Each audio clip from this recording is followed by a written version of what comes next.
Welcome back, and we are back here today to discuss House of the Dragon, episode 6, season 2, right here on One Mac Media. Make sure you always like, comment, and subscribe. And we missed last week talking about House of the Dragon, but we're here to catch up this week. So, of course, I can't do that without my loyal team who I always love to bring on. Started with my homegirl herself, Miss Chloe Diz. What's good, Chloe? Hey guys. Chloe with the summer dew. Shouts out to her. And, of course, Mr. Dragon Rider himself, my man Josh Blackfire. What's up, Josh? What up, everybody? Excited for today's show, and thank you for everyone who is liking and subscribing. Appreciate y'all. Appreciate it. Definitely trying to get my numbers up, get the numbers up. So, we here. So, we missed last week. I'm gonna go with close. It's sort of a filler episode, but I do want to ask you guys this: we did see, since we did miss last week, we did see Eamon, take over and immediately start making some moves, and we also saw, Allison get the whole council voted for Eamon instead of her. So I want to touch on that from last week because we didn't have a show last week. Josh, since you're already off mute, how did you feel about that last week and them choosing Eamon to be the king and him making his moves right away, or King Regent, I guess. Yeah, it was definitely the logical succession because, of course, it wasn't going to be Allison, and everyone else is too young. So it's really, really all you can do. And it was so well crafted. You could probably argue that Eamon kind of set it up that way to be this way.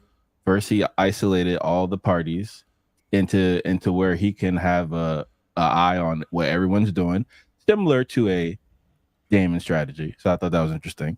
Taking a playbook out of his rival and also a mentor, bless you. Yeah. But yeah, I thought that was interesting as well. So it was. I didn't consider it a filler episode. I don't really. That's not really terminology that I use. I thought that was very, very interesting episode. Well, I agree with you, but let me go to Chloe. Just about the whole. Let's start with Allison making her play for it to be take over while he was sick, and them all turning against her. How do you feel about that? What happened? Is in these the decisions that come back to bite you in the butt because she should have known better. Like you, for me, it's kind of like she was in Delulu land. Okay. Like she been living in Delulu land because her father had put her up on this pedestal. She Right. thought she had more power than she actually had, and not only that, but she also was against Rhaenyra specifically because she's a woman. So it for me it was like the embodiment of her contradictions throughout her whole life. Like she mad at Rhaenyra to do that she does stuff, but then she actually goes and does it too. So for me it was just like that's what you get. I was happy. Yeah, it was, and especially how at the end of it, it was her boo, Kristen Cole, who said, "I think it should be Eamon as well." So, Well, you know, also Kristen Cole, he just seen Eamon go yeah, do some dirty work. Like Eamon, he seen Eamon Dracarys, his brother. You right. think he was ever going to say something against him? You No, be an idiot. You be a complete idiot. And it was that scene was probably the best scene for me because she really thought number one that she had some pull because her man, right, right, and then her other man, her foot fetish man, right, right. and it showed her that that means nothing when we're in war times. Like sit yourself down while the men are at war because you was ruling during the peaceful time, and since you don't want peace, now go sit your butt down. What I loved about it was Eamon. They say nothing the whole time. I just let everybody choose him, and like on Kevin on stage, like he was like, it's like wasn't waiting for it to happen. I was cracking up. I You don't need said, to say nothing. Like I feel like that was more of a testament of his power because the I guess the most powerful person in the room is the person who speaks the least. right. So he already knew what time it was. He just like letting it play out. Like okay, let's get this ball rolling. I don't have to say nothing because y'all already know what time it is. Yeah, and as soon as it happened, he was like, "All right, that's what we gonna do." He was ready on point. So thought that was good. But Hey, he was the king who prepared to be king. I can't knock the young prince. He did his due diligence. So I cannot fault him for that strategy given the scenario of your brother being the king. So to me, not that I would do it execute it his way, right? But I appreciate the strategy, and also for Alicent specifically. Congratulations, you played yourself. Yeah, and to your point, Josh, he's the one who studied. He's the one who practices sword fighting. He's the one who knew how to ride a dragon the best. Who is fluent with some swag in High Valyrian, by the way. Yeah, and High Valyrian. And also, to your point, also about the Daemon, the second sons. Him and Daemon are both the second sons, and the second son is the worst person in the whole Westeros because you don't get anything. You don't get any land. You don't get any titles. You're just kind of there or whatnot at the end of the day. You're not. Is Sir Larys also second son? Larys was a second son. Yeah, he was. Yeah, that's very interesting dynamic as well. Okay. Yeah, he was until he killed his brother and his dad, and whatnot. So yeah, I think those parallels are good too. And it was Daemon who was more prepared to be, a king just like he is, and whatnot. So I thought that was cool. But on this episode, it starts out with the Lannisters, and I want to tell Josh about that because you know how the Lannisters are. But they go to I forget where they're at. Don't get me started. It's too many places sometimes. But they do go there, and the guy says, look, we're ready to fight for you. They say, look, he says, look, I'm not fighting until y'all tell Aemon come with the dragon. Basically, because they're trying to take Harrenhal, and they know Daemon there with Caraxes. So he said, if Aemon don't come with Vhagar, we ain't going nowhere. So the guy said, what y'all going to do in the meantime? He said, we're going to chill here and see what y'all got to offer and stuff like that. And they got the Lannister Lion, and they're setting up shop. So let me go back to Chloe. Chloe, how you felt about that whole part right there? So. I thought it was cool to see the lions. I was like, oh, they have actual real live lions. Like, because, the Lannisters, we know they ain't had no lions. Yeah. Bootleg Lannisters. But these Lannisters had the lions. I was like, okay, they got the lions on deck to fight in a part of the army.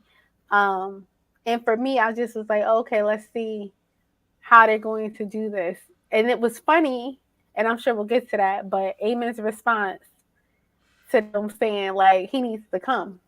Yeah. And he like, I ain't going nowhere. Yeah, that's the next scene. But Josh, how you felt about seeing these Lannisters of 200 years prior to Game of Thrones and stuff like that? So. That was pretty cool. I'm not going to lie. I think if you're an opposing force, and let's say compared to the Lannisters specifically, you are insignificant in comparisons because they got the money, they got the soldiers, they got the armor, and they can flex with actual dragons in the cage. Okay, lions in the cage. We don't have dragons, but we got lions, right? So I thought that was a cool flex. And at the same time, this Lannister character reminded me of, it was kind of Tywin and Jaime combined. So Jaime, in terms of he can turn up that way, right, and enjoy being part of the noble class of Westeros, but at the same time a keen strategy for war because hey, we it was a very clever statement. We pledge our fealty, of course, and we'll go to war for you. But you need to bring your dragons too because we're fighting against dragons. It's just a logical war issue, right? It doesn't matter how great the ground soldiers are, even if they have more than one scorpion. A dragon is still a dragon, and depending on how big that dragon is, that scorpion's ability diminishes. So these are serious logistical issues. And then again, we saw this with Aegon the Burnt, I guess his name going to be Aegon the Crispy. But you see what happens when Dragonfire strikes people who are wearing armor. It cooks you in the suit. So, and they got the best suit. They got the best armor because it's made out of gold Lannisters, right? So we really going to get crispy. So no, thank you. We need your protection. And he specifically said Vhagar, right? Yeah, he did. Yeah. And he knew exactly which dragon, so he did his reconnaissance. He was knowledgeable, and as Chloe alluded to, Aemon really just, he basically responded like a spoiled brat. Like someone had beat him in a chess move fairly, and it easily could have been prevented or seen that it was going to happen. And he threw like a hissy fit. I was like, oh, come on now. Like him being someone who studies strategy, he should not be upset by this. I saw even more of the connection between him and Damon in that moment. I'll say that. Well, to your point, yeah, he gets the Raven. He says, "How dare they summon me and my dragon? Who they think they are?" And stuff like that. And everybody's like, "Well, Caraxie's there," and he's like, "Well, they can't fight on the ground. Why do they need me?" Basically. But the Aemon is Aemon in the court. He starts to walk around, giving everybody duties. He's, coming at the other land, the twin Lannister, about why his brother need me, stuff like that. And he sends Cole back on his way, and his mom comes trying to interlude. And then after he sent everybody on their way, he says, "Mom, wait." And long story short, he winds up firing her. He says, "You are released from your seat at court." She says, "Well, how long are you going to not get over your childhood, whatever, being teased?" But either way, it's a wrap for her. So, Chloe, how you felt about that whole thing and her being released by him? Duh.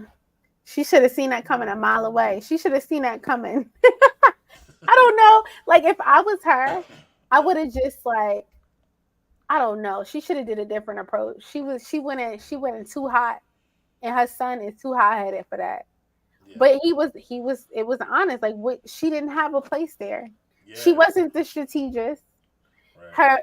His grandfather was, and that's why he went and called his grandfather. Yeah. And it's like, Alicent, you really don't, like, your time is done. Yeah, basically. Like, your time is done. You're no longer needed. Go sit down somewhere. He said, "My father's dead and my brother's almost dead, so I don't need you." So basically, what you here for? Because what did he need? What did he need her for? Like, realistically, I agree. Nothing. I think she was so used to having that seat since Viserys got sick. Because before that, she was just his wife, and then when he got sick, she took over in court. So she was so used to having that seat. She was basically like, "I belong here," but she really don't. I agree. Josh, what your thoughts on that whole thing? Yeah, I agree with Chloe completely, because essentially Alicent is like, "How dare you!" Daemon is like, "Just like a woman." So you're like proving the point why you shouldn't be here. Number one. Number two, you gave the explanation why Rhaenyra shouldn't be queen. So you basically gave them the ammo to, fire that. So that you created your own alley-oop poster. That's like throwing the alley-oop to the opposing team and they dunk on it. Like, what are you doing? But and also on a deeper level, I think it's like, I don't need you here questioning my authority, because I can't cut your tongue off or do something to you because you're my mom. So I only want you in here because if these guys question my authority, it's gonna be consequences. Yo, that's big facts, Mike, because at the same time, he doesn't trust her. That too. And that's his mom.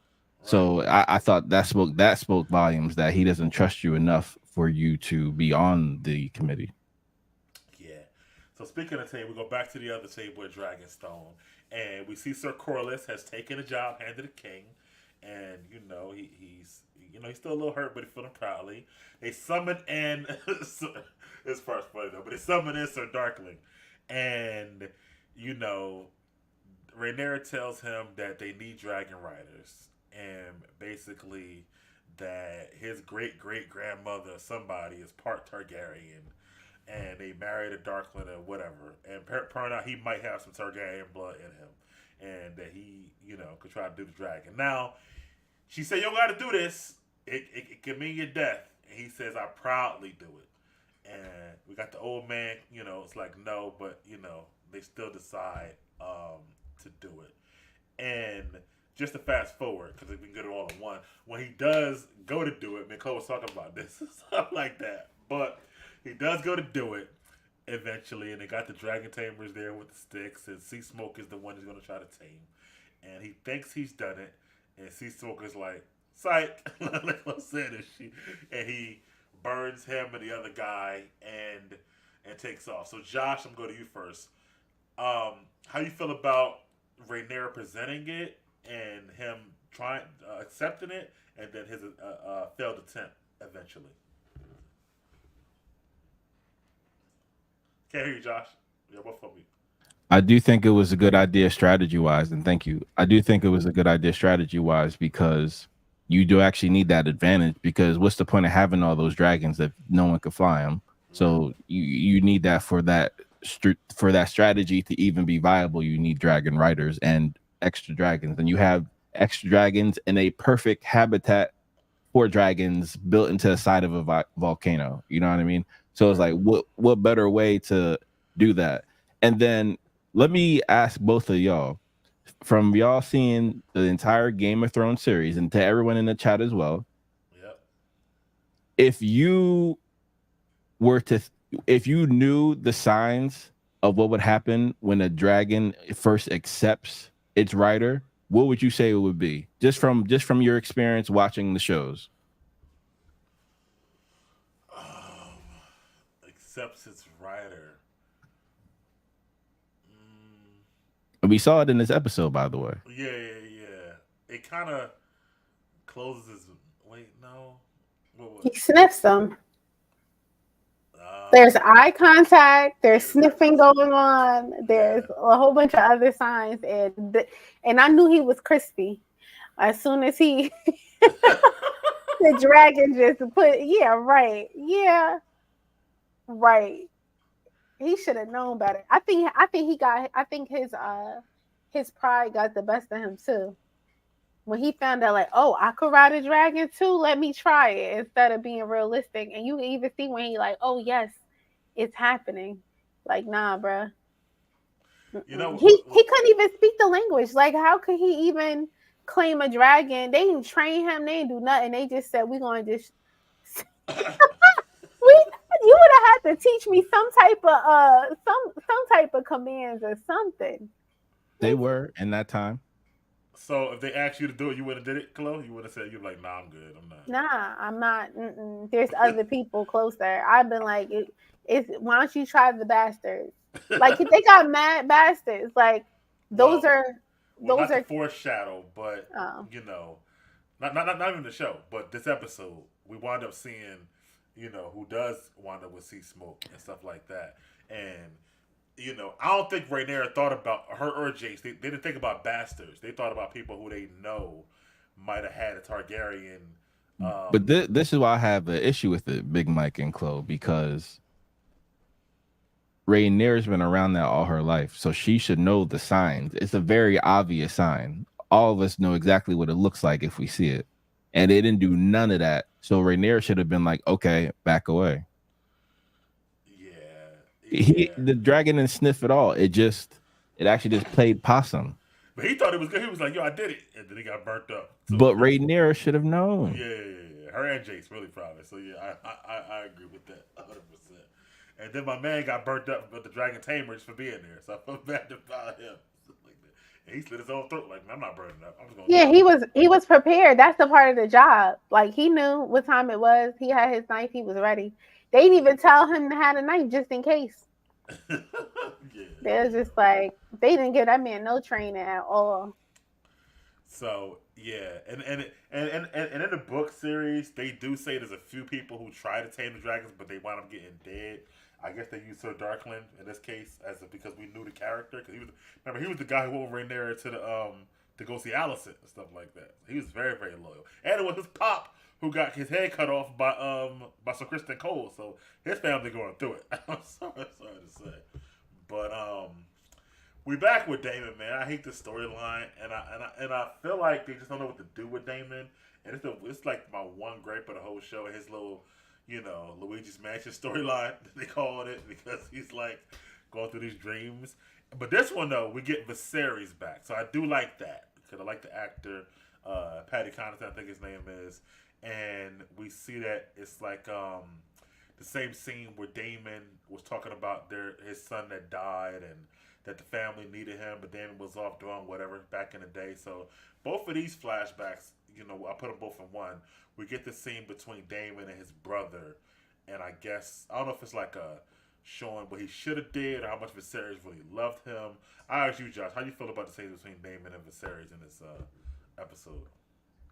Oh yeah, I thought they were great and powerful scenes, and how there was a different reaction from Daemon because he has a different mental paradigm than he did at that point. Right. So I thought that showed the growth of Damon and how. Well, I guess this is the reason why that the dream sequence locked him in the throne room. Like now you got to resolve this emotional trauma that you're going through.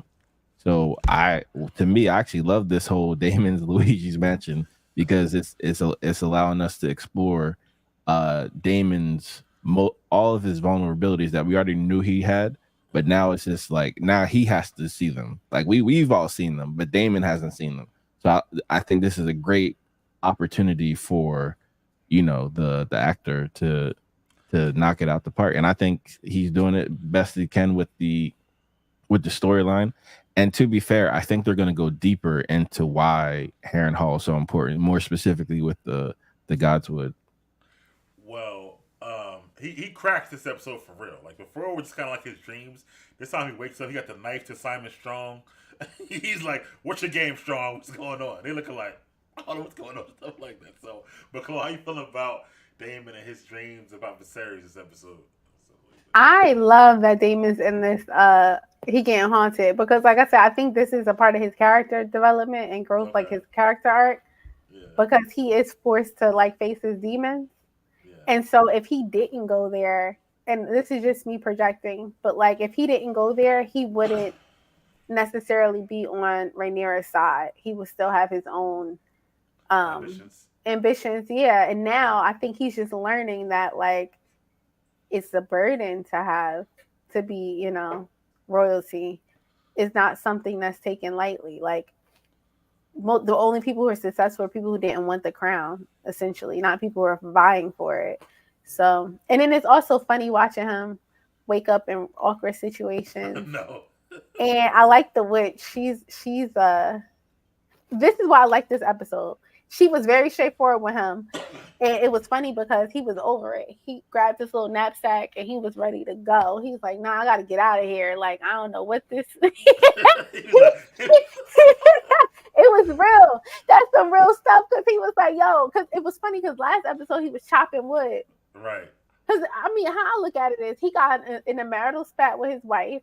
Right. He was over it.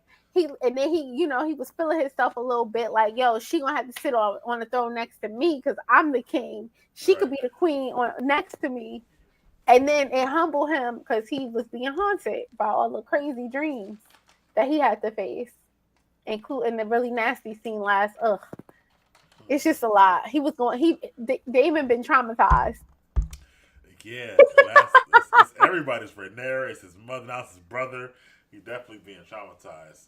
So he gonna change, and then the witch was like, don't leave so quick. We got 3 more days, and everything will be fine. Yeah, and she mentioned too that Viserys didn't want it either, and he wanted to have a lot of peace when he was king and stuff like that. So it does. It does speak to that, but she says she'll give him. He asked her though for counsel. Like he went to her and said, "Would you be my counsel?" So he wanted. Humble. So yeah. So Josh, speak on that. Alice Rivers and their conversation. Since Chloe right there, how you felt about that situation?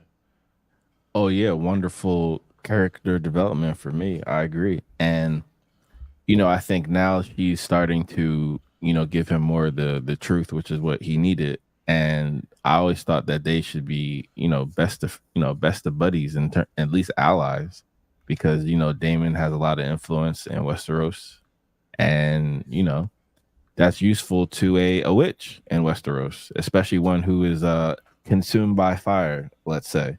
But it is interesting that I also think her connection to this specific location is a result of her, I think, lineage with the Children of the Forest, ultimately. So, I want to ask Chloe about this when I get to this. So, Corlys is meeting up with his bastard son, the bald one, this time. And he tells him, the son says, "Look, your ship is ready. We're going to fix everything up and ready to go." He tells him, "Look, I want you to ride with me. I want you to be the second, whatever, blah, blah, blah. I don't know how the boat's term or whatever like that." And the dude is like... First mate. first met, yeah. So the dude is like, nah, I'm good. I don't really do all that. I stay back. And he's like, no, this is what I want you to do. And he's like, well, he said, well, is it an order or is it a request? He said, I expect you to be there. So basically, it's an order. He's the Lord of Driftmark, so that's what we got to do.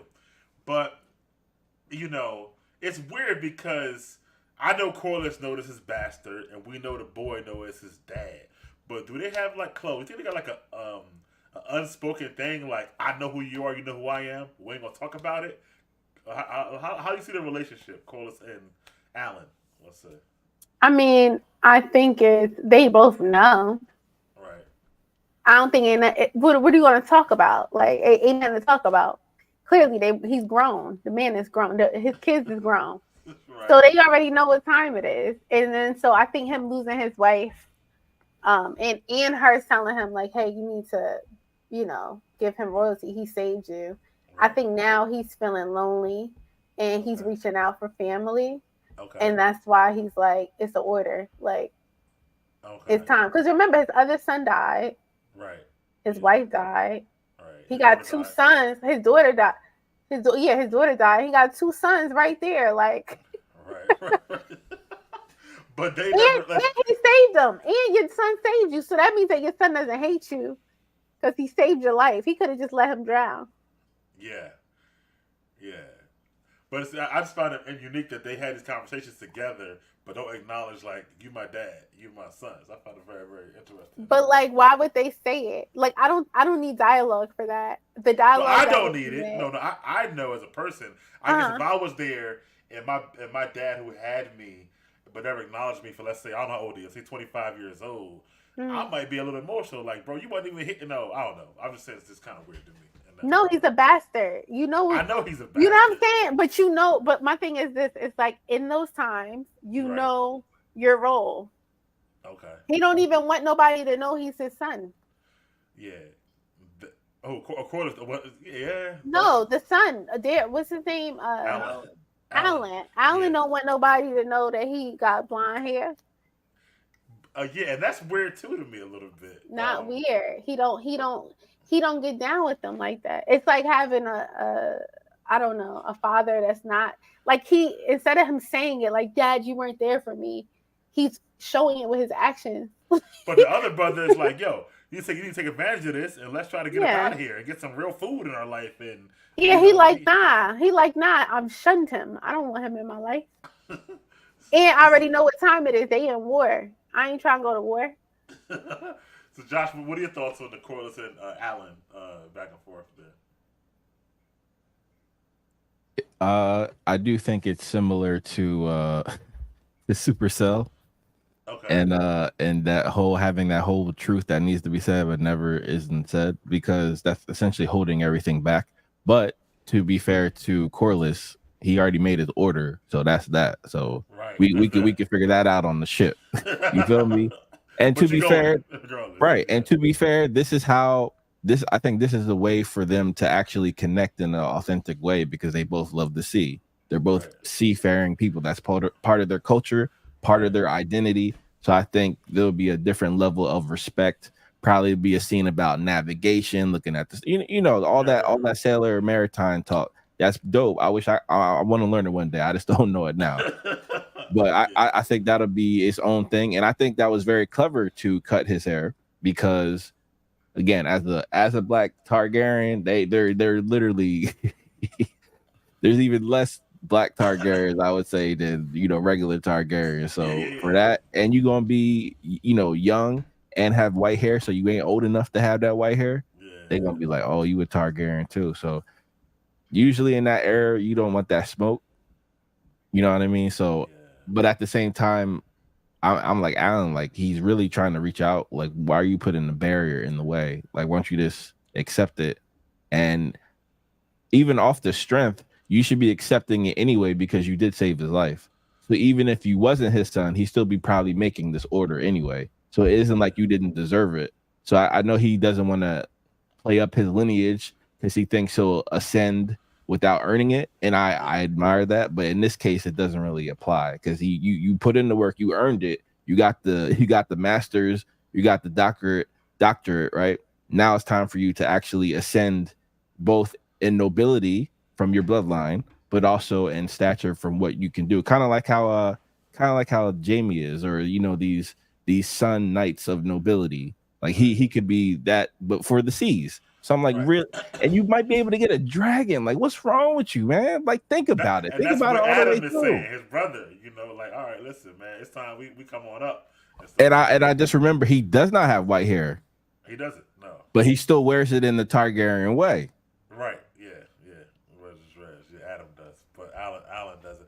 But yeah, I see all sides of what you're saying. But I also can see Corlys, what Chloe says. Wife's dead, son's dead, daughter's dead.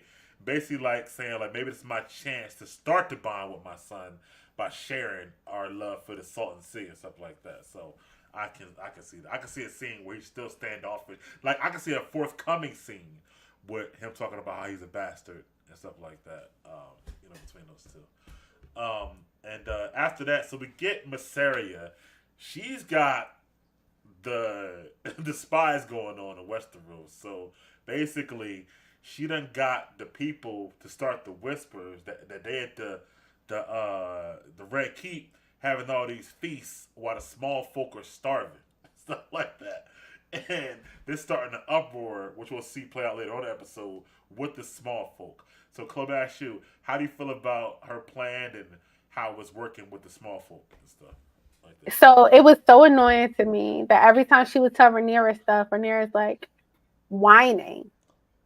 I can't win this war. I'm never gonna win. Oh, I don't have troops. I don't have this. And it's like, bro, like, you don't understand that the town folk, like the small people, is like, if they go against them, like, she put her on game that she should know.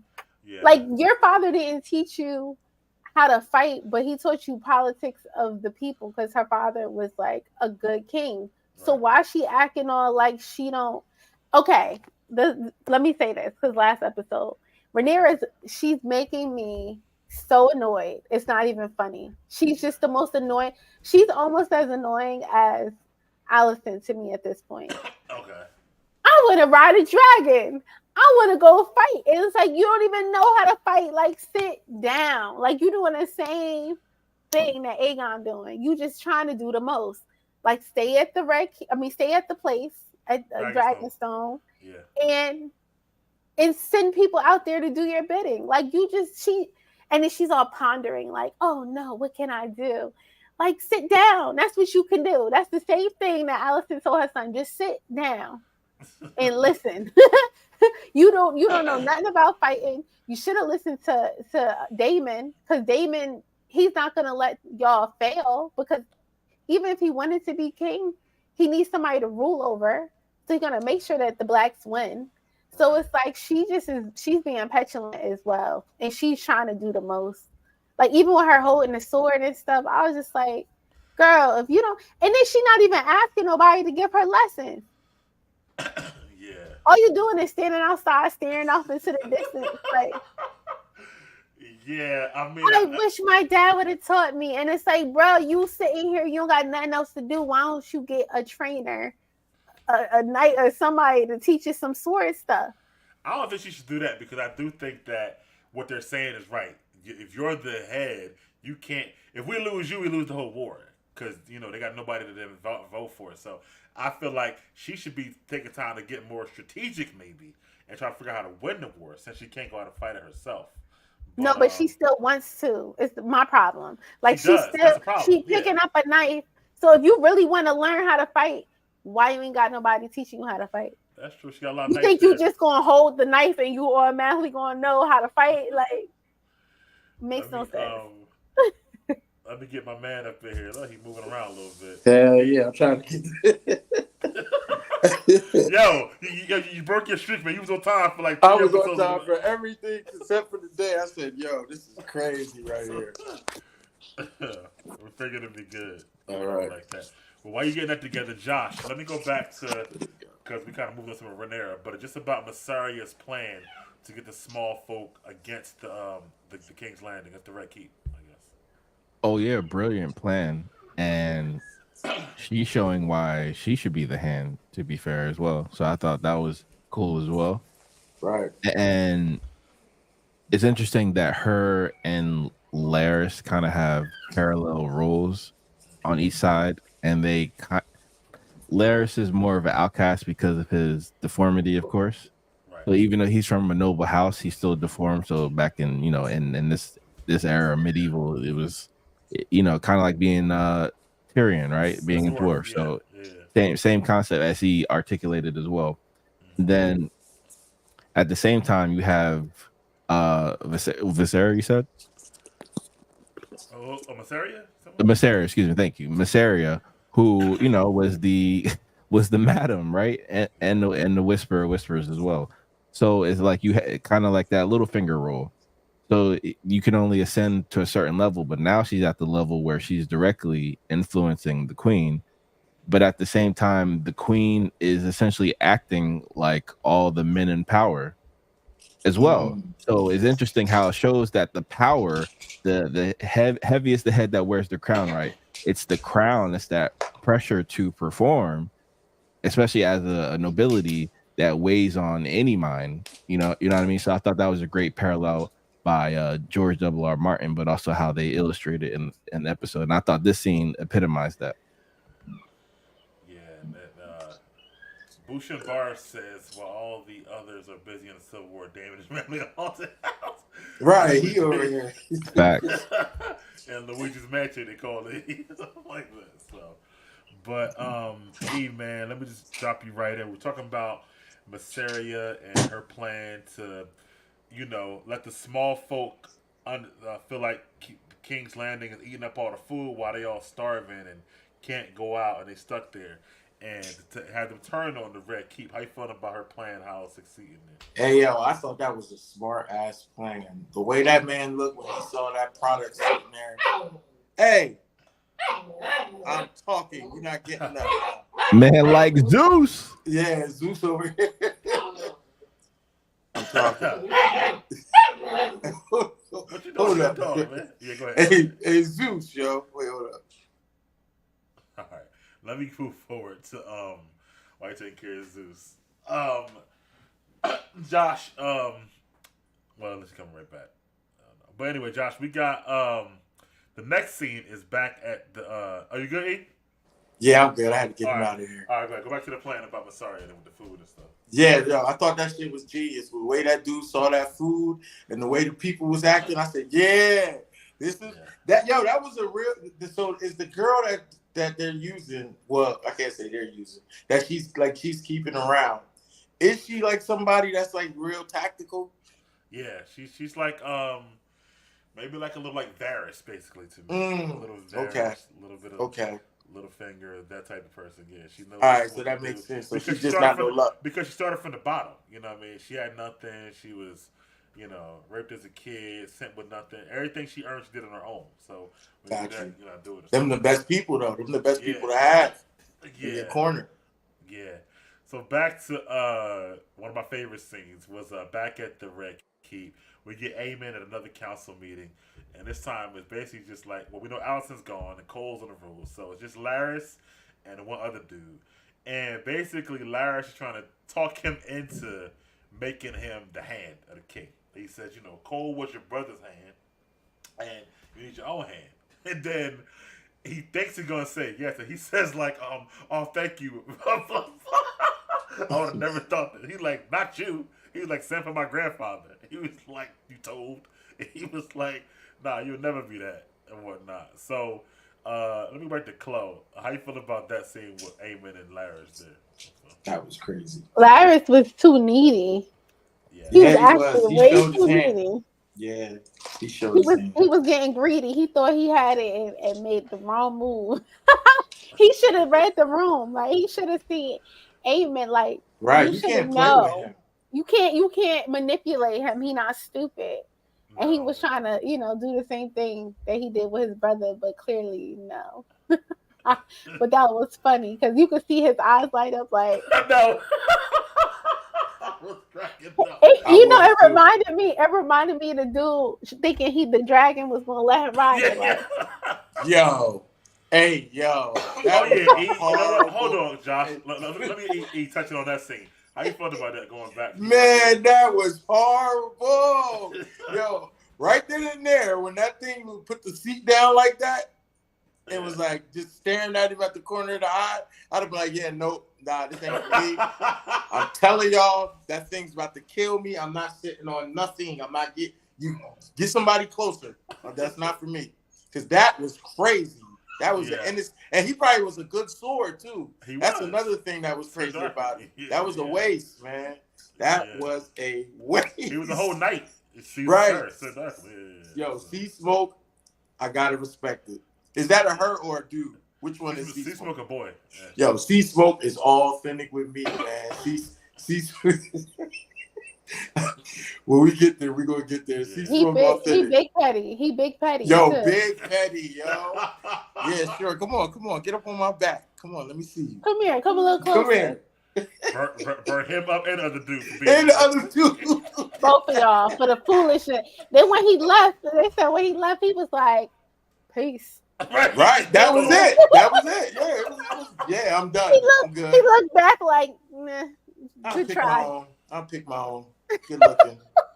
He was like, oh, y'all want somebody to ride me? Y'all getting desperate. Yo, if y'all would have heard me on that scene, man, I was like, oh shit. I knew it was gonna happen. You know what's crazy? I knew for the moment, like it's not even in the book, but I knew for the moment when he was all happy about, yes, I'll do it for you, my queen. I don't have no problem. I was like, right. I thought he was going. Yo, I swear, I thought he was going to hit it off. You knew, right, Josh, for that moment. In my head, I'm like, yo, this is what Mike talking about, where they find riders. I was like, okay, so he gonna hit it off with this dude. Man, y'all set me up. Man, y'all set me up. Ain't nobody set you Yo, up. let me ask E the question. Yo, E, based upon what you've seen from the entire series of Game of Thrones, and now House of the Dragon up until this point, what are the main signals that the dragon is about to accept the rider? What is the dragon doing? Normally, yeah. Doesn't he normally like stare in the eyes, and it normally gestures like a docile tone when it like lays down to the side a little bit, but not like the way it did for that guy. But I mean, like when the whole head and neck come down. But see, I'm also thrown off guard because we ain't there yet, so I can't wait to ask about that. Yeah. But I agree with you, but I'll also add it also smells the Valyrian blood. It smells. It always That's uses right. nose. It always smells the blood. So the fact that C-Smoke didn't do that here, that's when I knew. You didn't do the ritual. That's essentially that's like a natural ritual, like an in nature ritual between dragon and dragon rider. That's the ritual that happened to Jon Snow.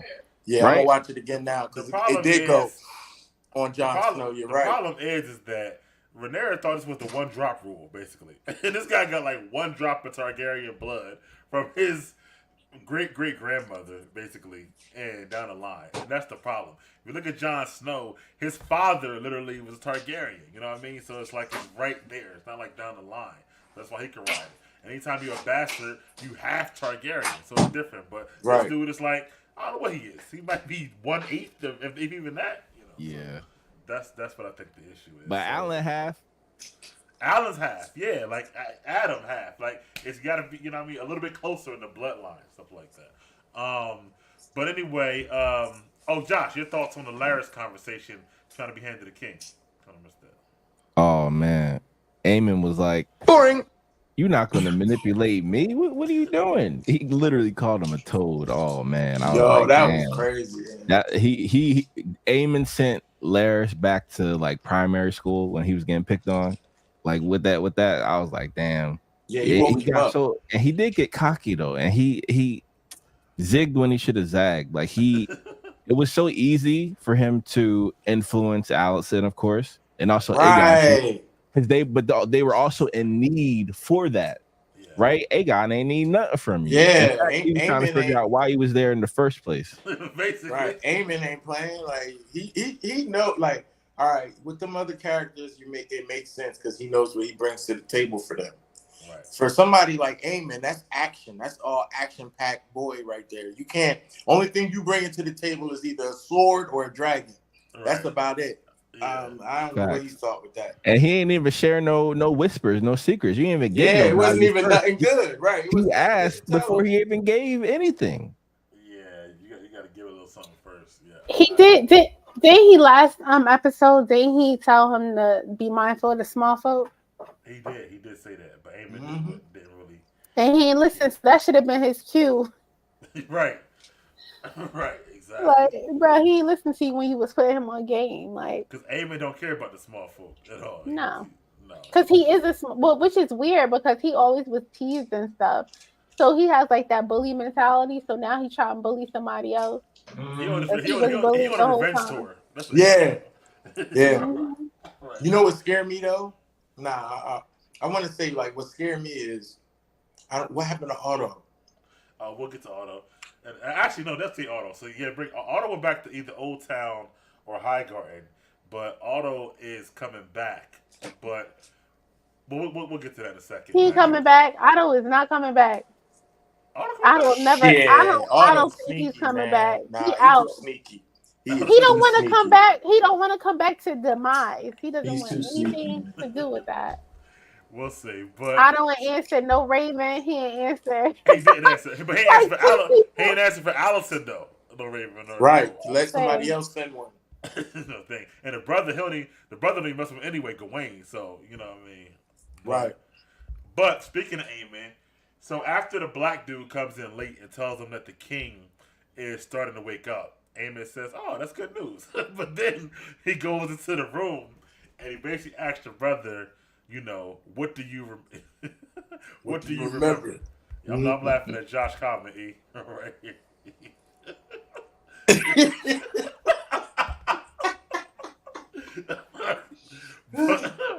He ain't lying. Straight up, no sauce, straight crab legs.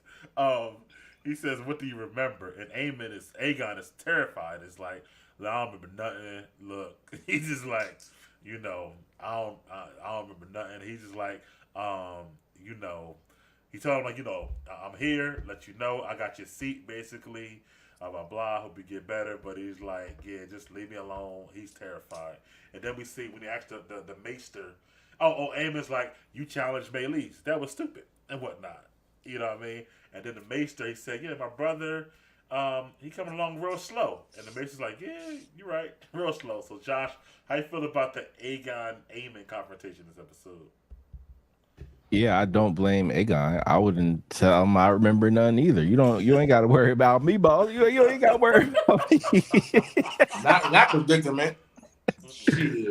Right, but at the same time, you know, it showed me the parallels with Daemon, because Aemon is so thirsty for power and glory that his insecurities are showing that he don't have it yet, but he trying to act like he get it, or who already got it. So I thought that was an interesting interesting illustration in that character. So I thought that was pretty cool as well.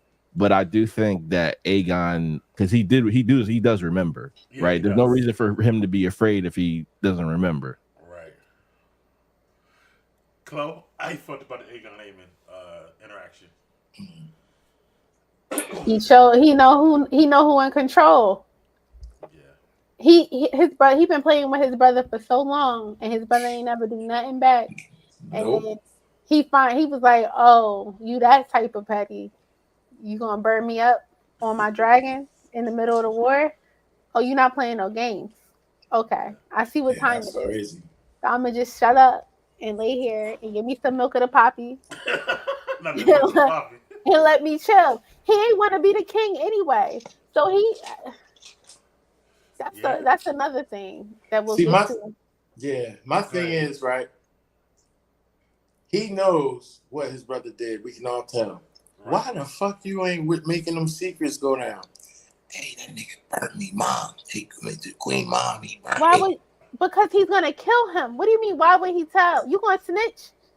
If he would have told, they would have killed Aemon. They wouldn't have killed no Aemon.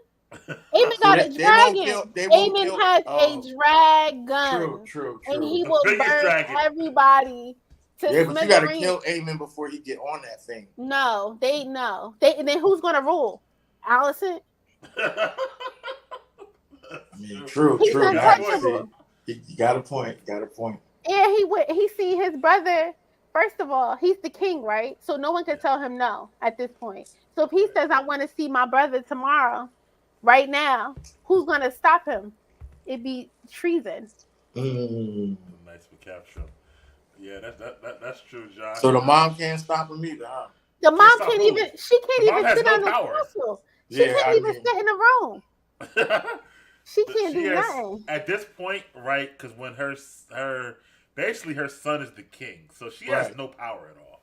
Basically, like once her husband died, she just kind of that's why it's called Queen Regent. You just like a figurehead at that point. You know, even though you That's still it. That's all you is. yeah, you still royalty, but you have no power. No real power. Actually, Helena crazy ass got more power than Allison because she's the actual queen. That's crazy. Yeah, to be honest with you. So my thing is, E-Money, real talk. If somebody tried to kill you, and then they came back to make sure to see if you seen who they killed, who tried to kill you, what you gonna say?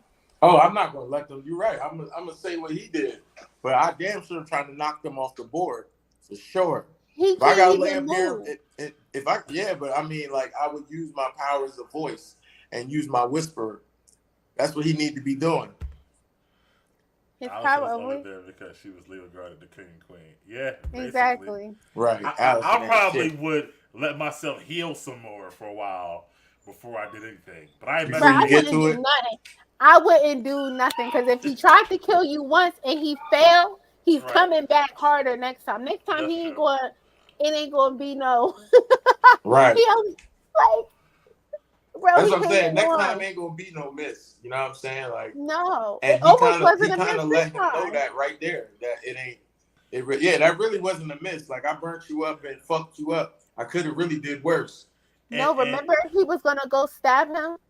He was. Oh, yeah. If He Christian was Cole about. Yeah, wasn't he there. picked the knife up, and then when he saw Sir Christian, he Right, put that right, shit right right back. Yeah, That's true, That was Josh. smart. Good parallel. yeah, And that that was also is crazy to come back full circle, but that happens a lot with the second sons of the king. They always killed the brother to become king. Maegor killed his brother, Yeah. Josh as well.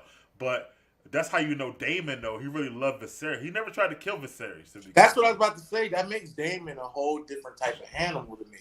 Like I got more respect for him off of his brother's love. And even his brother, like when his brother took up for him, when they was Yeah. talking about him, he was like, Yeah. oh, that's Yeah. still my brother. And I Yeah. know his little petty games, and that ain't one of them. Yeah. That Mhm. shit was authentic to me right there. I really felt that. I like that. That was good acting.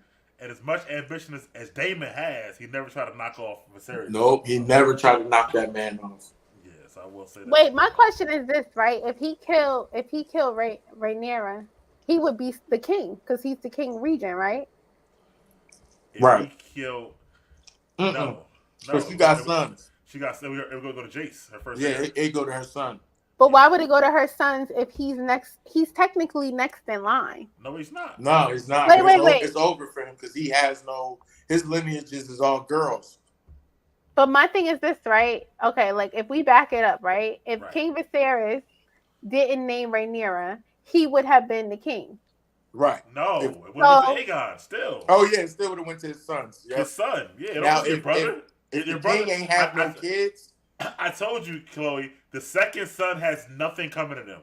They're not the heir. Oh. They don't become king if the brother dies. It goes right down to their kids and to their kids. Stuff like I'm that. But gonna it be does, honest, though. It I don't does- think it I would does, want because- that responsibility though. Because what? Because how Aegon got the king. I mean, how if Aegon died, Aemon would be the king. Because That's Aegon because the got son no is sons. dead. His Right. son is They chopped dead. the son head off. So they're a girl now. So they're a daughter. That's why. If he would have still had his son, The son Aemon would've become- wouldn't be able to do shit. Somebody would have had to rule for the kid's son. The Yep. son would have been the king, basically, at that point. Yep. Because it goes to your son automatically, but not your Now, if daughter. he would have knocked his son off, that's different. But he's Yeah. married. But he's married to Helena. Rhaenyra. I'm talking about Aemon. I'm Daemon. Oh is yeah, married Daemon. to Is, yes. Rhaenyra. So he's Daemon's the married king. to the queen, but if the Right. queen dies, it goes to her son, not Yeah, not husband. Daemon. It goes No. over him. It skips yeah. him. That's how. All I'm saying is, if he was really petty, he could have maimed her and had her in the same state as Viserys, and he could have ruled. Daemon, but I don't think Damon that petty, number one. But he would have had to kill her, then kill G. The kid. And not even kill them, but just like have her in the same position as Viserys. Yeah. I mean, and he would have ruled. The way Allison did. Okay, I get you. Yes, that's what I'm saying. The reason Allison ruled is because Viserys wasn't dead.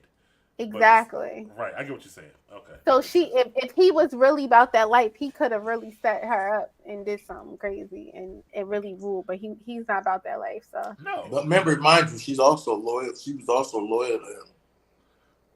Oh, Rhaenyra? Rhaenyra, yeah. Like she. So when you look at stuff like that, you also got to think like he got a lot of worth out of her being more loyal than disloyal. So I guess he's looking at it like, man, she ain't really do too much to me where I got to really get all this down and dirty on her. And he loved her too. So he loved her. Just like he loved his brother, which is why he didn't try to kill him. But moving forward, Rhaena is at the Vale, and we see her walking with Joffrey, Rhaenyra's other son.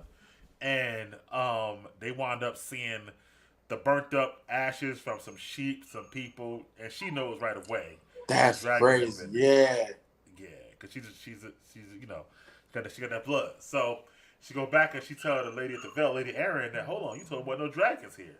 And she finally like say, well, no, there's a loose dragon around. It says very big, blah blah blah blah, and that we gotta find something to do about that. So Josh, how you feeling about this scene there with Rhaena at the Vale?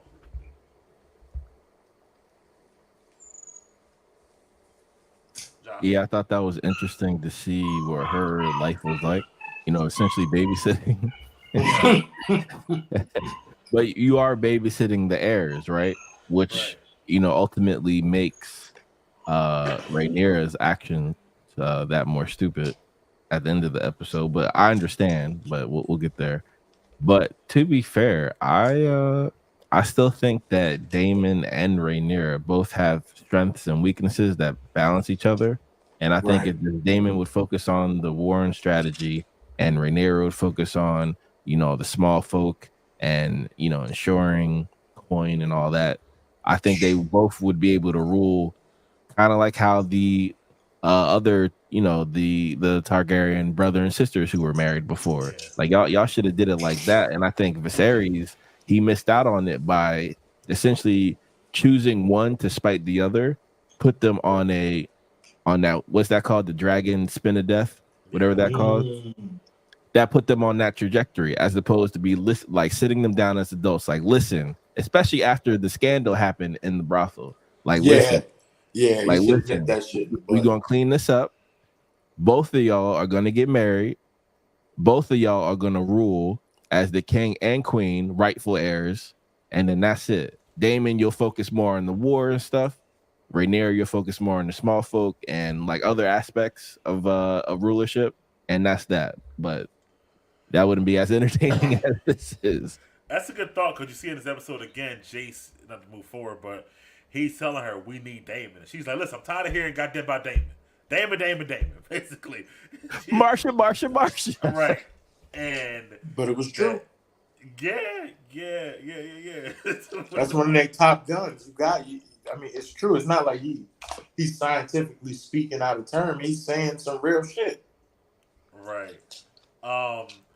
Let me move forward a little bit. So we do see that Viserys' plan is unfolding all the way. So now that the small folk are starving, they're mad at the Red Keep for having all these parties and having all the food.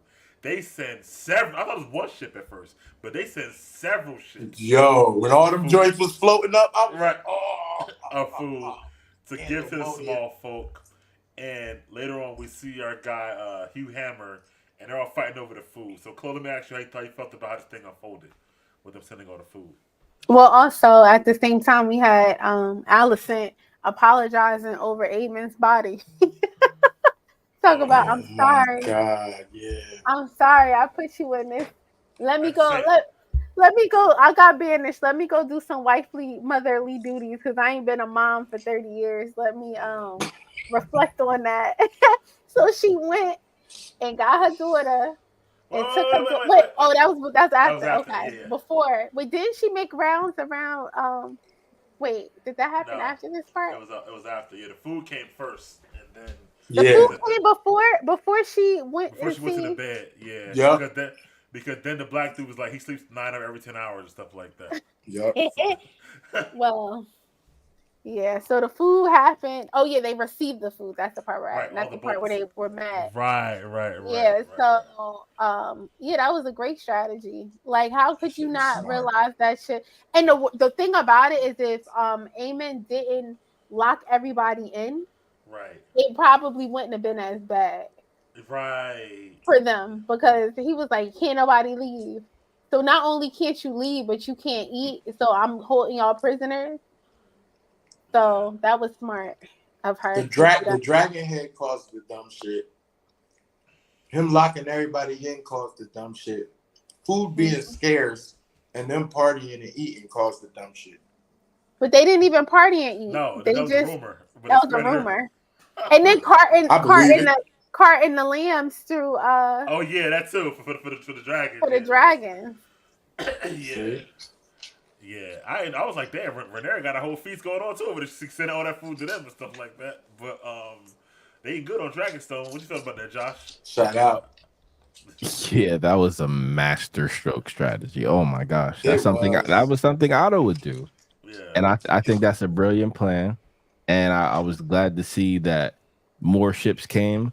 And I love how they kept with the Game of Thrones type of cinematography. When first you think it's one thing, and then they pan back and you see it's more grand. The scale is even bigger. I just love when they do that. I think that's like quintessential Game of Thrones in terms of videography. So I got to give it to, even though they dropped the ball, I got to give it to Dan and Dave for like creating that reveal, that dramatic reveal. That's very Game of Thrones. So I appreciated that scene. But I was like, damn. At first I thought, I was like, damn, you just sent one. I mean, I was like, that's a good idea, but it'd probably be better if you had more. But then wait, we ban back, and there they are. And I was just like, oh wow, y'all about to get the support of all the people. Wow, all the people. Yeah, because you can see, well, what Chloe was talking to, we do see her talking to her son, apologizing and asking about that stuff, like you said, Chloe, and she's at his bed and trying to find out where he's going to be at. And then she gets dressed and she want to go talk to her brother for a little bit, Gawain. And basically, she like, look, I've been sending letters to her dad and getting them back. He like, why would he send me letters back? He don't mess with me. He love you, whatever like that. And she asks about her fourth son, Darren, and how is he? And basically, he says he's 16 years old now. He's handsome. He's a nice kid because he hasn't grown up here at the Red Keep. And that he's a good kid. So. How you felt about that? Her with Aegon and her talking to her brother Gawain, Allison. All right, so that's where I got lost at too when she was talking to her brother, right? Yeah. So the brother doesn't fuck with the dad, right? And I did not know she had another son. Who's the other son? You sound like him on stage now. So she got a fourth son named Darren. So what happened was when she had this fourth son, she sent him back to Old Town, where they from, the Hightowers, to be raised down there. The brother don't mess with the dad because remember the dad was hand to the Three Kings. So when the dad left Old Town, he left his son there at Old Town. Wow. But took Allison with him. Wow. So okay. That's why the brother don't mess with. So that's why she said would it have been different had you came to court instead of me. That's why he said right. That. So, right. Yeah. But there's a fourth son, and he got a dragon as well because they sent him with an egg when he was a baby, and his dragon's full grown too.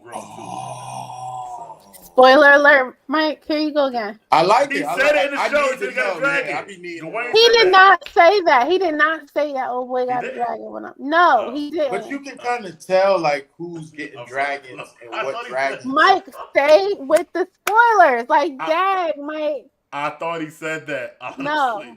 But I mean, he's a Targaryen kid. He had to have a dragon. I mean, come on. How would I know that if I didn't know who Darren was until today? But you know today. He's okay. I'm sorry. So wait. So Rhaenyra has more dragons, right? Rhaenyra has way more dragons. Mm-hmm. And one of them motherfuckers, I think two or one of them motherfuckers is real big. Like I swear, Vermithor is big. Yeah, I'm about to say, I swear that Vermithor one is big. Yes, Vermin was really big. Yeah. Oh yeah, come on. Cause for me, the only thing I'm gonna say, I'm gonna be Don't real shake your with. head, I Chloe. love I'm the sorry. show. I thought you said. Sorry, Chloe. I didn't mean to ask these questions, but I No, love the show. But I'm E-Money, it's tired not of your Rhaenyra fault. taking loss. E-Money, it's it's not your partly his fault. fault. No, it's not. No, No, it's not. Mike's like, and you know what else? And you know what else? Like, nah, bro, we didn't want to know what else. Just answer the question.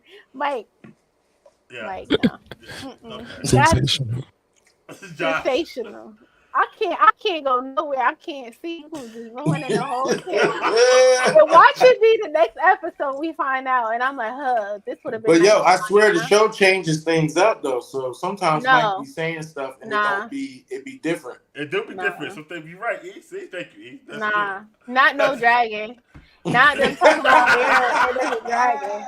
good. You tried it, E. I Hey, yo, this tried how to throw Cole you some feels. leeway. You're just ruining it. You're ruining my lip. You're ruining it. Bro, Josh.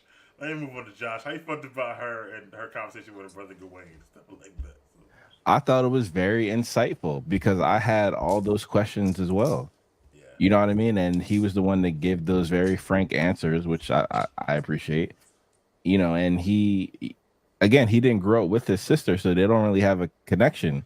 But he still, you know, he just telling her facts because of her station, right? But there's minimal connection there at all.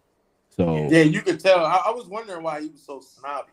Like Yeah. he's you know, his attitude towards stuff is a little weird for me. Yeah.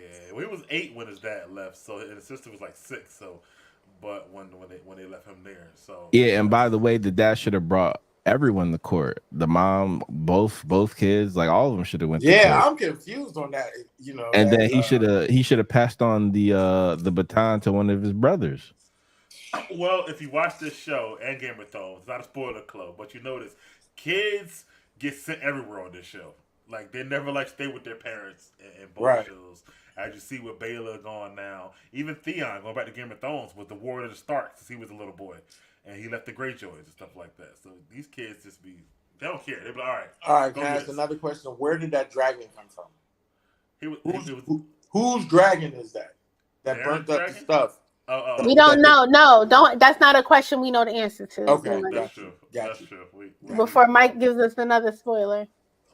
I didn't even say nothing. He asked the question. I'm about to start calling Mike. Yo, No, E. it's the answers. It's the answers that's the spoilers. Because the questions everyone has. Hey, I'll talk to you offline about it. Yeah, give him the answers. I got the answers, Sway. I got the answers. I can't. Good. But Sway got the answers. because you know I skipped over that part, Chloe. I didn't even mention that dragon. We talked about Raina, so that was true. So I'm trying. But I'll give you the whole insight later on. Next we get what Chloe said. Oh wait, before we move on, Yeah. she also admitted that she was a bad mom Yeah. in that scene. Because she said, "Oh, he's sweet, not like my 2 kids that I raised over here." And he was like, "Oh, you did your best." He was like, "Oh, it's probably because they were raised over here." And she's like, "Or is it because I raised them?" And he said, "Well, you did your best." AKA, I think a bad he's mom. well, I don't know who said what, how it went down, but I think it is partly her. it Obviously. is her. It's all her. Allison rotten, man. It's all Allison. It don't got Yeah. nothing to do with nobody else. Because Allison's Rhaenyra rotten, man. raised her kids in the same environment, and her kids are loving. That's She true. was a She good said- mother. That's true. The real shit. And look at Damien kids. What are we talking? You see what I'm saying? Yeah. Damien kids is even loving, and look at him. Yeah, that's So true. yeah, You're right. You're right. Though. I didn't think Allison's about a piece that. of shit. Yeah, Mhm. yeah. I don't like her. I don't like it. But she And only realized it because her son excused her from court. Yeah. That's the only reason she thought about it. And then she felt all sad, and that's when she went in and was apologizing to Aegon. And that's what and we'll get to that. But now she want to go make amends with her daughter, but putting her in more danger. Every And time remember, she thought she was all high and mighty last season, looking down on Yeah, her and stuff like yeah. that. So, yeah. I remember. Yo, I ain't gonna lie. I loved every bit of that piece of food. What? That piece of food mocking her shit. we'll get to that. Yeah. Yeah, I can't thought wait you to get to mentioned crab legs. I'm like, now I'm Me talking too. about. that. Wait, it was the crab leg? No, never Oh. mind. I have to say, what the fuck?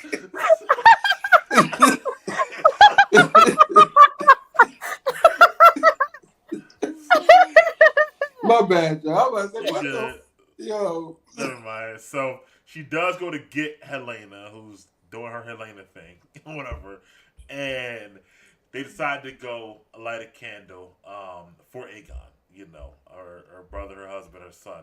So when they go to the set, at this point the people are already crazy because all this food came, and they're like, you know, all hell Rhaenyra, all hell Rhaenyra. So while they're there trying to light this candle, the guards come in and say, "Yo, we gotta go now. Like stuff is crazy out there." And at this point, the people, the small folk, are so in a frenzy. They don't care nothing about no guards. They don't care nothing about no queens. They coming after them. So we see, like E said, somebody threw some fish on her and hit her in the face and stuff like that. The dude tried to grab her. The guard cut his arm off and stuff like that. Helena getting Ooh, yeah. thrown around. They get mistreated. They finally get back to the carriage, but it's a crazy scene, especially for royals. So I want Josh go first. How you felt about the queens, both of them, how that scene went down? Yeah, Josh. Yeah, that was a very interesting scene and such a completely difference to how it was earlier in the season. Like what some boats and who would do. Oh my god. But the part for me that I'm like, hold on. I'm like, I get that y'all starving, but I'm like, hold on, King's Landing. Y'all can still fish. You know what I mean? You can still eat fish. So it's not like he was tired of fish. Remember that? Hold on, Big Mike. If a homeless dude come to you for food and you offer him some food and he like, oh nah, I don't eat that. What you gonna say? No, I get it. I get what you're saying. So I for that on that I feel listen, I definitely agree with Josh with that. But when you think about somebody eating the same shit over and over and over Right. and over and over and yeah, over, all right. after So a while, that's that part. The other part is for Helena. I really want. I guess it's gonna happen eventually, but I really want her to team up with some nobility, whether that's Rhaenyra or Aemon, and with her green sight to give them some wisdom. That's what I really want. But what's probably going to happen is that she already seen how things are going to play out, and then she'll reveal herself as like, "Oh, I knew this was going to happen," or being at that right place at the right time, kind of like how Bran was when Jaime Lannister arrived at Winterfell. Like, what she'll have one of those moments. But I wish she was used more with her abilities. That's all. And see, the only thing, my flaw on this story is I do not like how Rhaenyra is getting done. Yeah, but I think it's that it's like God. It's that narrative storytelling where like you see all the losses, so you got to have some wins eventually. So I feel like it's something like that. Okay, Chloe, all right. Chloe, how you that. feel All about right. that scene altogether? We talking about with the candle, the queens running, all that stuff. Well, Josh is wishful thinking because she said something and her mom still ain't listening to her. Before her mom said, "Let's go pray," she was like, "Isn't it odd that they're not chirping anymore or they're not singing anymore?" Yeah, she did. And her say mom that. was like, "Okay, let's go light a candle." Right? Wasn't they bugs or something? What was in there? Yeah, she has like a bug. She has like she takes care of bugs. Yeah, She has a thing with bugs, but like every time she talks, nobody pay her no mind. No mind At all. And it's real it's shit funny. she's saying. Yeah, Right. but no, and you would think that at this point they would. After she said the thing, and was it this last season or this season when I think it was last season when she was like, the something beneath the boards, the dragons are beneath the boards, and then the dragon came from beneath the boards. Came up, yeah. At that point, I would have listened to her, but nobody listens to her. So The on the mob out there with the queen. And also, when she went out there with her mother, I was like, this was her premonition, probably when they had the sun going through. Remember, she had the sun going through when the sun's head was off and they were bringing him through the streets. she was freaking out back then Yep. because of the townsfolk. It was a Uh-huh. premonition of what she just went through. Yeah. Yeah. Yeah. That makes sense. Yeah. I like it on a level of, that this show in particular, this season, is showing how the spoils of war can affect the regular people.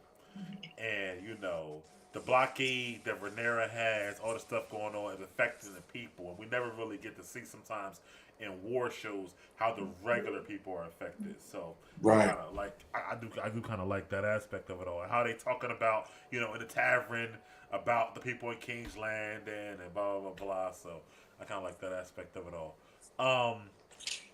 Next scene we get your boy Clubfoot to Laris, and they're about to give Aegon some milk of the poppy. And hold on one second. Team Allison. Okay, Team Allison. All right, B1. Oh, you the first one. And Josh is the only thing that would make the plan better if the blockade was done so they can do the boat care package. Oh, that would have been smart. You're right. Laris stops to get his milk of the poppy because he's in pain, obviously. Aegon. He's going to be in pain for a long time, obviously. But he's telling him how, you might be, I guess, invalid, right now, like me, in certain ways, but you got to use your mind. And he knows that milk of the poppy mess with his mind. So he's trying to say, don't use it as much because you ain't really got nothing else right now. And he does detail that you're going to never run again. Like, he basically break it down to him. He broke it down, yeah. Yeah. He's like, I don't know what you think you're going to be healing here, but nah, that's it for you. So he tells him his story about when, he was born and he was born with the club foot and all that stuff goes on. So let me go to E. How you felt about that scene right there? Bro. All right, so let me show you how much realism was in that scene. First of all, it felt like, remember when him and Aegon were on a good, or like when they first got on like a good vibe, and he was like so honored. I seen that same look in the acting is good as shit. I swear. Like I seen the same, like it was the same look. Like I really appreciate what you did for me. I also really fuck with you, so I'm gonna be real and give you the real deal. Nobody else is gonna tell you. Now it just reminded me of when I had got shot. And when I was in the hospital and I got to the rehab to learn how to walk again and stand, they had like this group session, and you meet other people that went through something similar to you. Now it was a lady running the group, and it just reminded me of how like she was supposed to run the group and it's supposed to be real positive, and she breaks down talking about how she got no friends, and I'm looking around like. That's like my life ain't like that. So I don't even know why they even got you here running the group. And I don't know, just that realism of a person breaking down, speaking about their story, trying to make their story yours, when his story can be completely different. You get what I'm saying? Like that was his pain. That's what he went through. Right. Aegon's the king. He might be fucked up, but he still got some glory that he can use and do. Josh, your thoughts on the Laris conversation? Also, he did tell him as well. I thought he said your brother rules right now. That means your life is gonna be in danger. Right. That was crazy. That was freaky. Josh, how you felt about that scene? That's what it reminded me. You had to go through that. That was freaky.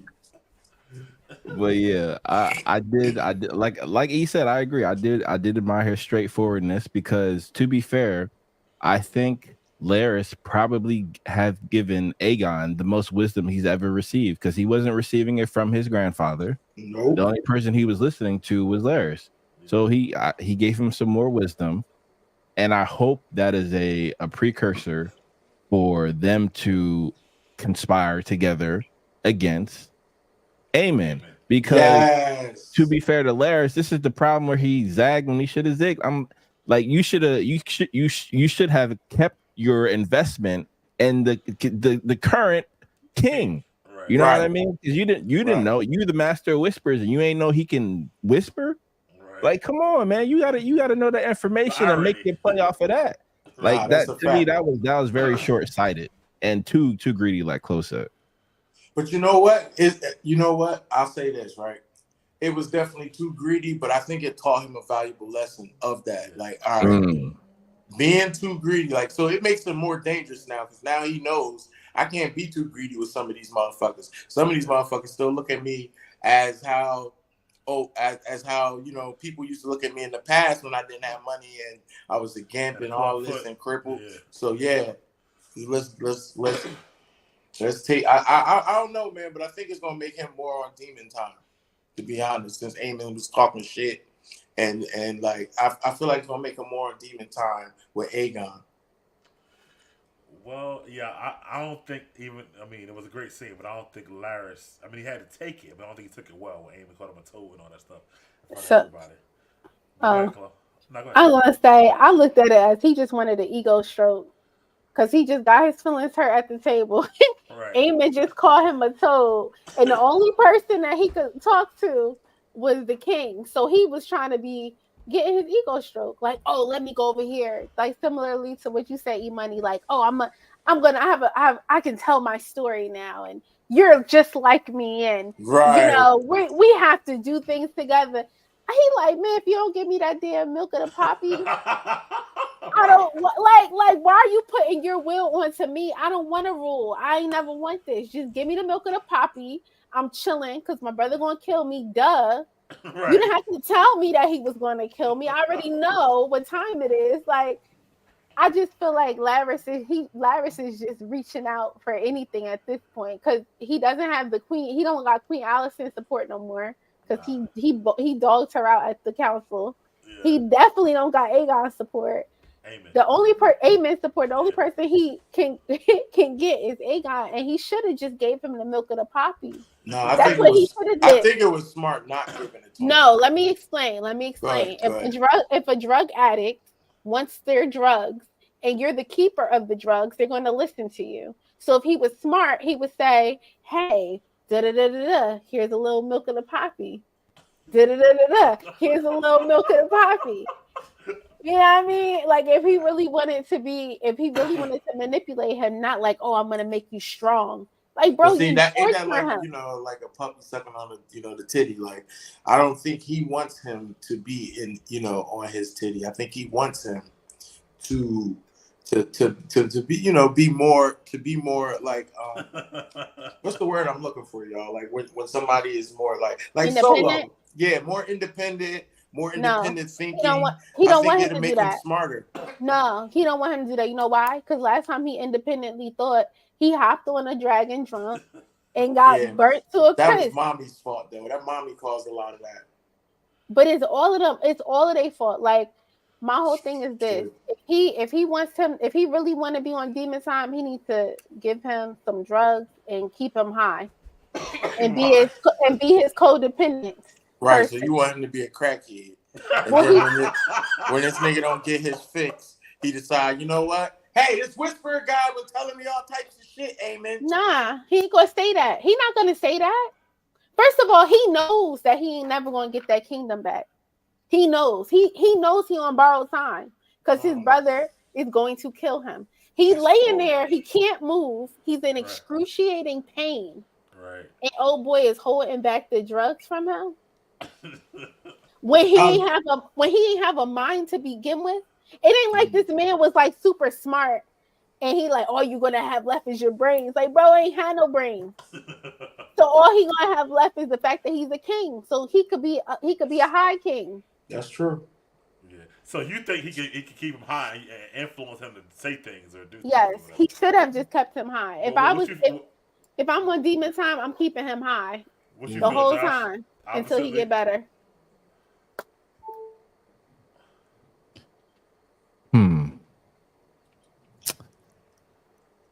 No, I would do what he did. I would tell him the truth so he could be that ally. Yeah. And then over time, you can still accomplish all those things that Chloe said over time because he's still, at that point, he's still king. And if the king starts communicating, then people are going to listen. So I think it's just a waiting game until the king can communicate better where he can actually give orders Right. And at this certain point, I think, in my opinion, from what I've seen, he's on that trajectory in time. He'll be able to communicate in that way. So to me, it's really just a waiting game. But again, they really don't have that amount of time because they're going to war. But and Aegon is trigger happy. Excuse me, Aemon is trigger happy. So, but at the same time, I still believe that they know that the blacks are not going to attack King's Landing while Vhagar is there. So you still have time to, gain your strength back, gain your mental facilities back, so you can communicate what you want. And I think Larys is playing that long game. I think he should invest, like I said before, I think he should invest more in that before. Yeah, I was just about to say that. Ship. I feel like he should invest more too. I would have invested, more doctors, better doctors. No, y'all forgetting that he got what is it? He's on borrowed time right now. Y'all forget he got an assassin that has a 24-hour access to him.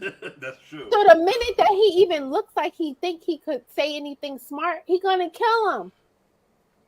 Because he already like, oh, if he says anything, he knows that he, Right, that's why I would tell the king, listen, don't speak about nothing. No, bro. Shut your mouth. When this nigga come in here, play sleep, act like you're not getting better. Meanwhile, we got the top people on. Keep me on Milk of the Poppy. I'm gonna be in a coma till this war is over. He said, keep me on Milk of the Poppy. And no pain, huh, Chloe? Just chilling, no pain. I'm chilling. Somebody else is doing what they gonna do. My brother not gonna kill me because I'm in a coma. Right. Like, I mean, think about it like this. Viserys, he was on Milk of the Poppy for years. Yeah, he was. Yeah. And he still was able to say things that were smart. And he was old. So, bro, come on now. Come on. He could handle a couple years of the Milk of the Poppy. Like. I love it. So moving forward, man, that was a good dialogue. Sea Smoke, who dipped on Dragonstone. We see Adam, right? Yeah, Adam out there at the beach. He love the beach. I don't know what he be doing at the beach, but he was at the beach. But he at the beach. And everybody sees Sea Smoke coming. They all running. Adam takes off, but Sea Smoke is stalking him, basically. And this actually showed me how smart the dragons are, even without a rider. So we see Sea Smoke, going back and forth, round and round, stalking him. He running, the dragon taking off. And the moment he thinks the dragon is gone, Sea Smoke pops up on him. I don't know how these dragons be popping up. How big they are, but they're doing everybody apparently. But anyway, just a foreshadow later on, we do find out that Adam, we didn't say an episode, but basically somebody riding Sea Smoke at the end of the day. So, trying to not spoil whatever. But anyway, E, how you feel about this whole scene though with Adam and Sea Smoke? Man, all right. So I loved it. Right, I loved it because that's how I would have reacted. I'd have saw that shit and been getting the hell up through the woods, ducking and dodging and running and looking over my shoulder. Now, the only thing I can say is the dragons. I don't know how they disappear like that and pop right back up. Right. It just means they just vigilant. That's all. They're real vigilant. Hey, boy. I mean, Sea Smoke is gray, so I guess he can hide in the sun. I'm not sure, but Josh, how you felt about that scene? Anyway. Yeah, that was a really cool scene, and I was just glad that I had dramatic irony because I knew exactly what the dragon was doing. This is why I knew that the other Sir, the knight, was going to get burnt up because he didn't do the ritual. Right. The ritual that's the only ritual I seen between dragon and dragon rider. The dragon makes eye contact. It smells you. It essentially gives you it takes the amount of Valyrian blood, how strong it is, kind of like how Jedi do with midichlorians. And midichlorians off the chart, your Valyrian blood off the chart, you can ride the dragon. It's simple. Yeah. Mm-hmm. Simple. So it was great to see that, and it was great to see a dragon actually claim a rider. I don't think we've ever seen that before. So that was pretty cool too. Right. I'm about to deal with my dragon in a minute. Never seen that. Chloe, how you felt about that scene there with the Adam and Sea Smoke? Sea Smoke been tracking him for for episode after episode after episode. We keep seeing him circling, and he finally found him. So, I mean, it's just interesting. I can't wait to see another black man on a dragon. It's going down. Me either. Yeah, facts. It's going down. I wish he would have had white dreads. I think he'll be the first black man on the dragon, right? No, he wasn't, because No. his son What's was. his son Oh had? yeah, later. Joffrey. Yeah, later. Yeah, later has sea smoke. That's his dragon. You're right. Mhm. Yeah. So this scene, speaking of E said something earlier that's true about like how some of the books have changed. So we get this scene between Rhaenyra and Mysaria, where Chloe is right. Rhaenyra's crying again about she may not win the war and blah blah blah blah. So she did do a lot of crying to me. I agree with you on that, Chloe. And we get Mysaria, I guess, being her cheerleader, always trying to tell her, no, we can still do this. You are one of the best rulers I've seen. I respect you, blah, blah, blah. And they hug and they have a kiss, a makeout session. This is not in the books at all, by the way, just to let you know. But we got to get our thoughts on it. So, Claude, go back to you. How you felt about this Mysaria and Rhaenyra scene? Well, we know that Mysaria is she's a lady of the night, so of course she's using not only her tactics of seduction and the laws of seduction and the laws of power, so that she can, number one, climb her ladder, right? Right. Make sure that she's in a place. Because remember, when we met her, she was on a ship hiding. Yeah. So she was basically shunned. Yeah. And so now she found her way in to kind of like climb up that ladder so that she's protected. And I think that she is playing her role how she's supposed to, how she was trained to, the same way she did with Damon. Yeah. I mean, I'm not going to say I don't trust Mysaria, because I feel like she's going to do a power move that puts her in a place of like that secures her spot. She's basically like the Laris of the Greens, but she does it. She's the Laris of the Blacks, but she does it in a more tactful way. Right. Josh, Like she's playing. Oh my bad. No, you go. You playing what? I was saying she's playing on the fact that they both love Damon, right? So I think when Damon come home, they might be in some type of throuple situation, because she ain't gonna get rid of her. And Damon might be a little jealous, but that's his first. He was gonna marry her. He was, yeah. So now y'all both hate Damon, but now y'all hooking up. So what's gonna happen when Damon come home? Right. So because now she's a threat to Damon because Damon's her husband. Yeah. So he's the king regent. So now, like, what's good? So I think when Damon come home, it's gonna be some. I think Mysaria is gonna get. She's gonna get kicked out. Yeah, remember Damon left her locked up in the jail before he left, so he probably was like, "You still here, bitch?" Like, nobody gonna say when he get back. Like, but Josh, let me go to you, bro. How you felt about? She might have to offer that man a threesome or something. Thank you, E. That's what I was gonna say. That was only one thought. Threesome. One thought. Like, what you mean? Come Right, on, yeah. it's obvious. Right. Crazy. I said a throuple. She did. Yeah, throuple. Yep. That'll Like do it. the last ruler, it was a man and his two wives.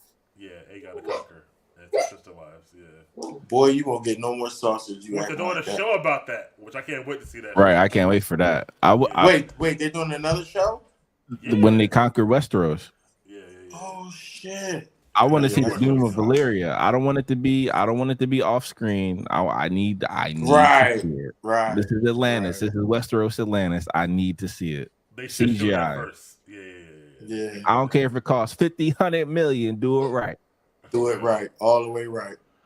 But to answer your question, Big Mike, for Mysaria, All part of the plan. she knows exactly what she's doing. And to be fair, I think on both sides it's authentic. Of course, as Chloe alluded to, Mysaria always brings up how Damon is gone, right? Trying to broach the waters, but also she is a madam, right? A lady of the evening. So she knows when to use that art of seduction to influence the the rulers. And as I said before, Rhaenyra was having that moment that all kings have and all lords and nobility have. So it was interesting to see that coming from a two-girl dynamic, but still the similar result. So it'll be interesting to see how that entanglement compromises the advisorship or the consulting going forward. So that's going to be interesting too, because we know that it gets a little sticky in Game of Thrones. Yeah, how y'all feel Jace gonna feel about that, Mysaria and his mom? Do you think he already knows? I don't know if you know it yet, but Jace. Oh, Big Mike, here you go. No, I'm not spoiled. This happened in the books. Them getting together. All So right. I can't spoil that. So I'm just saying, if he finds out, how do you feel? This is not happening in the book. There's no Mysaria and Rhaenyra. But if Jace, because Jace outspoken, as we can see. So how do you think Jace gonna be like? What the hell you? I think he's not going to respond like how Aegon or Aemon did with his mom and Sir Kristen. Okay. There's no way that none of them know. Right. So I think he definitely confronts him, and he probably does it in a public way because he's younger. Yeah. But at the same time, he got a little bit of that dog in him. He might do it privately, like let me see, like this. Bitch, don't make me ask you again. Like, yo, tell me the truth. I could definitely see that too. He definitely got some dog in him and stuff like that, Jason. But anyway, end of the episode. Real quick, they do alert Rhaenyra that somebody's on Sea Smoke, and she thinks it's the Greens. Obviously, she don't know what's going on, but she thinks that her opportunity to go ride out and find out. So she grabs Syrax and House of the Dragon and flies out. And what's funny to me, what I thought about was they go back to the Dragon Pit, and the same dragon dudes who were working there before still work there. I'd have quit. My man got burnt up. I'm not gonna lie to you. I don't want to get out of my last day, but they still there. But anyway, I guess how you feel about her going to see what's going on. This is the last scene of the episode, but her going to see what's going on. Who rides Sea Smoke? I thought that was fire seeing ride and Sea Smoke, to be honest, because like I said, the fact that the dragon picked him to be its rider, and is that the only dragon that ever did that? Because I didn't see nobody else pick their riders. I think Meleys actually picked Rhaenys, but it never showed it before though. Oh, it never showed. Okay, yeah, cool. Because because Daemon wanted Meleys, but he didn't want him. Or whatever. So you got what's the guy with the ship? What's his bloodline with the white hair? Valerian. All right, Valerian. Okay, so he all right. So he got Valerian in him. All right. Because I don't know why he got black hair. I don't know why, but that's what I was asking. Like the other one don't. So why did he? Unless they got different mamas. I don't know, but Chloe. Oh shit! I didn't think of that. What are you thinking about that? But your thought on her deciding to ride on her own, I guess. And check it out. I thought that was stupid. You just gonna blindly get on a dragon and go to see who's on it? Right. It makes no sense. It could be anybody. So now you just going to war? Well, I mean, I guess she's saying to herself, like, if I didn't pick the person for Sea Smoke and now somebody's riding on Sea Smoke's back, I got to make sure they ain't one of them damn greens. But what if it was? Then she would have to fight them. She probably would win. No, she wouldn't. I don't think she would. She did. She pulled the Aegon. Doing Rhaenyra's dirty, man. She pulled the Aegon. She just hopped on and just went. I did like Cyrax was flying fast though down that mat. I was like, that's pretty yeah. But I agree with Chloe. The Queen cannot be put herself out there. You can't just hop on. You just can't hop on the dragon and go. You just can't as the Queen. Josh, what do you think? Yeah, it was definitely an impulse decision, and it was interesting because it was Rhaenyra's impulses that actually got her in the situation that activated Alicent. To be fair, and I do agree. I do agree with B1. You definitely got that courage there after doing that. So maybe the adrenaline is pumping. So maybe that's the reason why she did that. So I get it. and she feels like Princess Jasmine confined to the castle, but it's also a strategy, and this is a war. So you doing that is stupid. But I Right. do see what E is saying, because you still have to figure it out. Everyone's around. I don't feel like sending my young son again to a dragon who's bigger. Like, he has a smaller dragon than Sea smoke. Dreamfire. Sea smoke. Sea smoke. Yeah, Excuse sea me. smoke. Yeah, Sea sea smoke. smoke. So yeah, to me it made sense that she would do that in that moment, because she wanted to, this whole episode, just like how when she pimp slapped my man, like she wanted to exert her power, and be like, I'm gonna do a thing that only a king can do, only a queen can do in that moment. Because sometimes you do need that. Like, sometimes if you making a bunch of money, you want a ball out moment. It's like that. Like, I want to be able to do what I want, when I want, how I want, and that's what I saw. And to be fair, all dragon riders have that trait, so it makes sense. Yo, she did start the hell out of my man. I forgot about that part. I was cracking the hell up. Mm-hmm.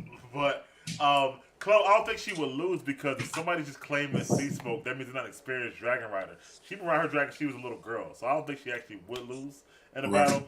But I get what you're saying about she shouldn't have left, but we're gonna see what happens next episode. So since Chloe, I want to give you the honors. I would rate this episode 1 to 10. Definitely a 9.5. Okay. It was everything. I don't think anything happened that I didn't like in this episode. Nice. That's good. Facts. I'm gonna stick with a 9.5. That's gonna be my last. Last final answer. Okay. Josh. Yeah, it was definitely a solid 9 for me. Like, it was great, quintessential Game of Thrones. Adding some really interesting plot lines going into the final 2 episodes. So I'm curious to see how they resolve all of these storylines. So definitely a 9 for me, and I appreciate the dialogue. Even though there wasn't really that much action, I still felt like it was a thrilling episode for me.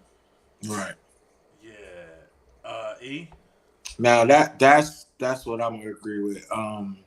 For this was a real good filler. Like, I swear, like, this didn't even feel like a filler for it to be a filler. Like, it was good. It was good, man. No, I'm an action. Okay. Well, All action. well, when he comes back, I'm gonna say also a 9 with Josh. I think it did set up new stuff. It tied up other stuff.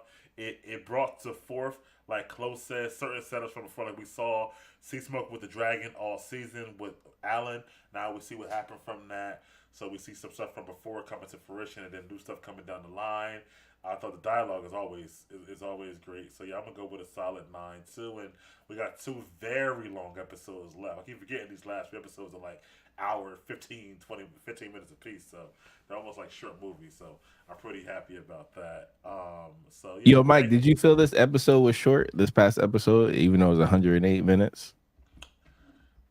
No, I didn't. I was satisfied, bro. I felt like it. I mean, it ended abruptly when she came down the mountain. So maybe part of that is why I felt that way. Cliffhanger. That's right. Let's go, cliffhanger. Yeah, a literal cliffhanger. She went down a cliff. I do feel like I know y'all like the Damon storyline and stuff like that, and I get its purpose. I think it's just too many episodes for me. I want to see, maybe because I like Matt Smith so much, I want to see him do more or be around more people. But I do get the what it's doing for his character. And then Big Mike, let me ask you, because you read the books, what is the time lapse? Because we had massive time jumps in the first season. What's the time lapse from episode 1 to 6? Oh, this has only been like a few weeks. Maybe. Oh wow, okay. 2 or 3. Yeah, the time jumps happen in the first season. The time jumps. There's no real time jumps here. Everything's just kind of happening. Little by little. It's maybe 2 or 3 weeks. Not 3. Probably 3 or 4 weeks at the very very most and stuff like that. So it's pretty good. Everything's kind of happening as we go. E said his phone died. Oh, you good, E? What do you rank it? What do you rank the Yeah, episode? what do you rank the episode, E? While you're on there, and B1 agrees with me. Harrenhal's taking too long, so I kind of agree with that a little bit as well. How long was he at Harrenhal in the books? Was it just a couple weeks? I ain't gonna say I don't want to spoil nothing for Chloe. I don't like that. See, blame the askers, Chloe, not the people who answer the question. What the? I don't even want to talk about Damon and Harrenhal because everything I will say about Damon and Harrenhal is a spoiler. So I can't say no much more about Damon and Harrenhal. 8.5 for E Money. Okay. 8.5 for E Money. Okay, nice. He said LLMAO. But anyway, thank you all. Thanks B1. Thank you E for coming on. We'll be back next week. Next Monday, I'll be in town. Another episode. Appreciate you, Chloe. For Josh, for Chloe, for E. We out. Peace.